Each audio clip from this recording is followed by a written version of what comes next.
Hello my friends. My name is Bot Mathematician, and this is Holomancer. And of course, I am the daring reporter Dora.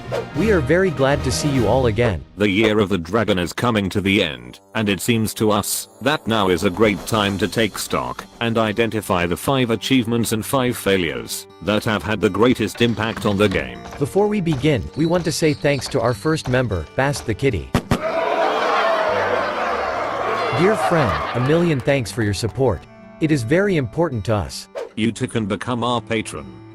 You will find more information in the description below the video. So let's talk about the 5 major achievements of this year. The first important change was to the quest system. The developers made quests easier to complete and slightly increased their rewards. A majority of the time now you will be offered to play 3 games with any of 3 specific classes for 60 gold. It doesn't matter if you win or lose, you will still receive a reward. Despite the fact that the income of players did not significantly change, quests have become much friendlier, especially for casual players who spend less time in the game. In the 4-month period between expansions, you will be able to get approximately 600 more gold. Isn't that what we wanted? The second important change involves dungeon runs.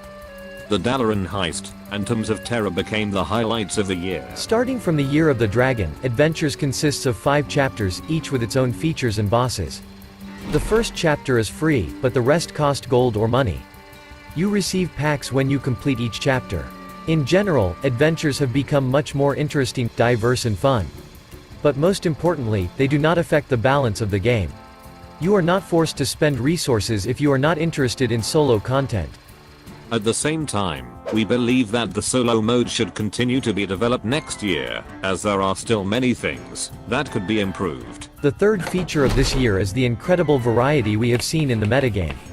Firstly, most new sets had a very large impact on deck building.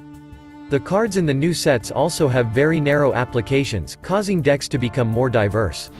Almost all of the new legendary cards of this year were used by players. By the way, we made a separate video on this topic.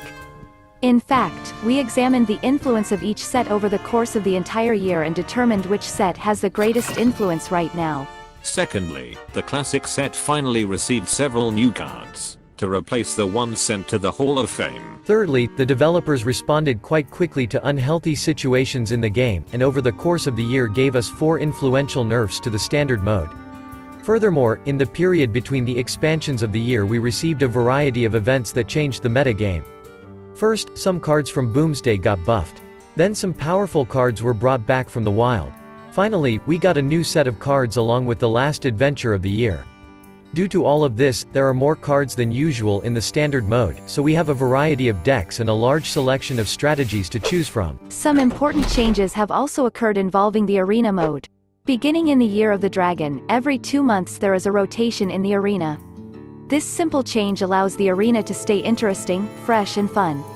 And last but not least, the achievement of the year is the release of Battlegrounds. We got perhaps one the best chess battler yet.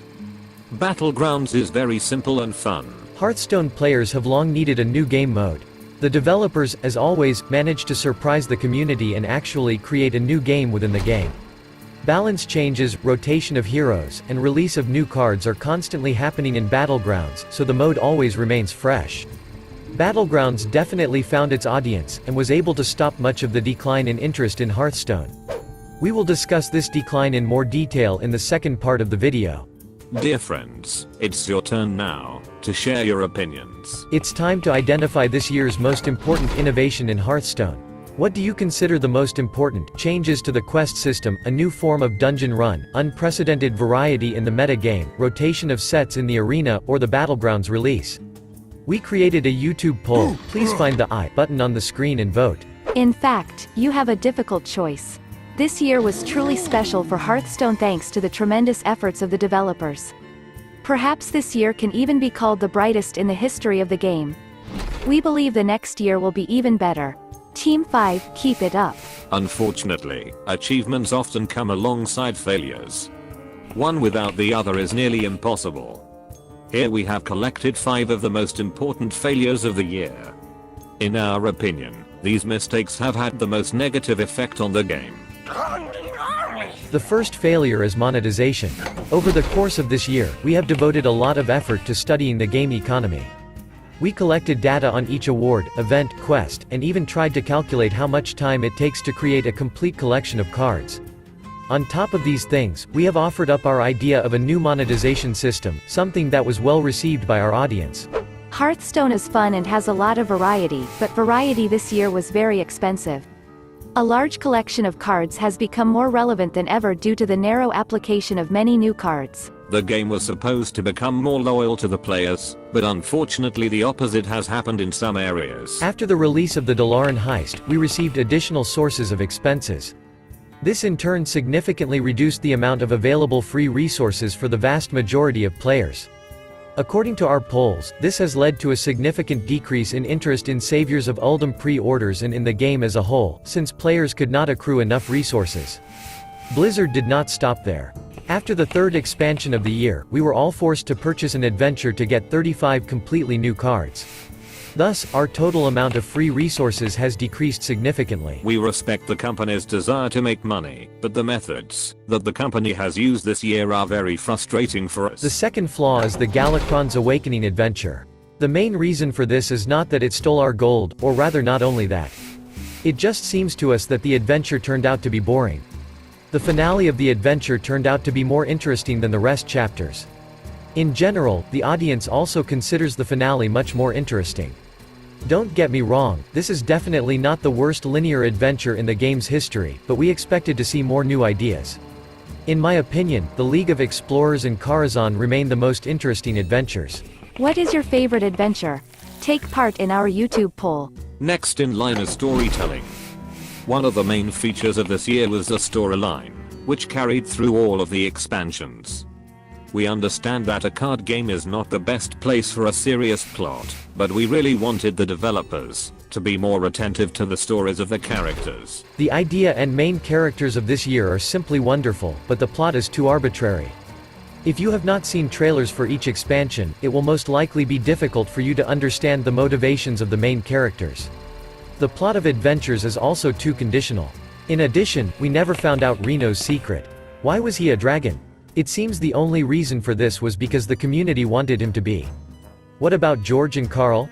What really happened to them? What did they do in the Ngoro crater?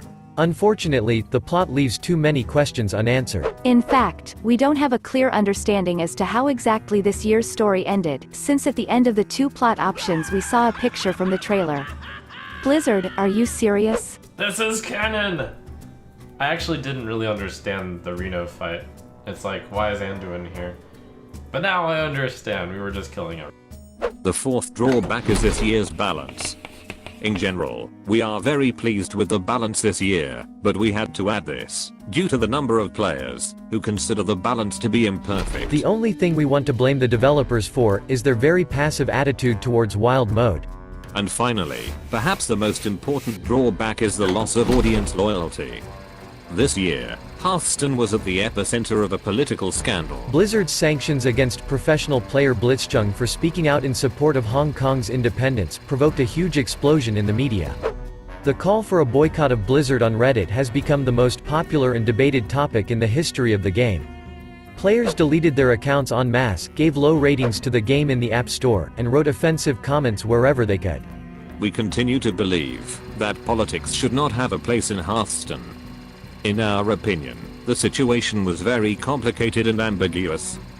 Blizzard made a huge mistake, but the community reaction confirms that players do not want to forgive Blizzard anymore. Subsequently, Blizzard apologized. Eventually the community calmed down, and popular bloggers who called for a boycott now continue to play Hearthstone, but the game still has a low rating on the App Store. Hating Blizzard is becoming a trend. We are sure that this is not the last scandal. If Blizzard does not establish dialogue with the community, they may lose the last of their loyal players. Dear friends, it is once again your turn to share your opinions. Which failure of the year do you consider most serious? Monetization, Galakron's Awakening, balance, storytelling, or loss of community loyalty? Now let's see how all these positive and negative things influenced the popularity of the game. As always, Twitch broadcasts are a good indicator of community interest. On the screen, you can see the peaks of the spectator interest throughout the Year of the Raven. As always, rotation causes maximum viewer interest. And now let's add a graphic for the Year of the Dragon. As you can see, maximum interest again occurred after the rotation. Later, viewers seemed interested in watching gameplay of the Dalaran heist adventure. Starting with Saviors of Uldum, all other add-ons no longer caused a stir among the players. Interest in the game steadily declined until the release of Battlegrounds. The new mode was able to stop the fall of interest and even slightly expand the audience of the game. Here is another graph. This is the dynamics of Hearthstone's popularity in web searches over the past 2 years. As you can see, interest has declined significantly. It is time for the final question. What happened with Hearthstone this year? Is the game slowly dying or rising? What do you think? Despite such great efforts by the developers, interest in the game significantly decreased. Seemingly insignificant failures had much more influence than the serious achievements. We believe that the developers managed to stop the fall, and the new year will be decisive for the future fate of the game. Can Hearthstone rise from the ashes like a phoenix? We will find out soon. Alright, that's all for today. Thank you for being with us. And special thanks to Chris for text editing. We will meet in new videos. Good luck.